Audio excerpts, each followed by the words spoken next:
పుట్ట పార్వతి చింతలపూడి మండలం బుట్టువారిగూడెంకు చెందిన రవి కులాంతర వివాహం చేసుకున్నారు. అయితే మల్లప్పగూడెం గ్రామ పెద్దలు పంచాయతీ పెట్టి 30,000 తప్పు కట్టి గ్రామం నుంచి వెళ్లిపోవాలని తీర్మానించారు.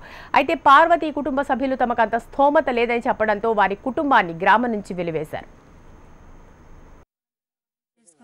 వేరే క్యాస్ట్ అబ్బాయిని చేసుకుంటున్నానని మా ఊరి పెద్దలండి ఇలా నిలబెట్టి పంచాయతీ పెట్టండి, ఇలాగా నన్ను మీరు డబ్బులు కట్టకపోతే ఇలాగ 30,000 కట్టకపోతే వెళ్ళేస్తానని చెప్పారండి.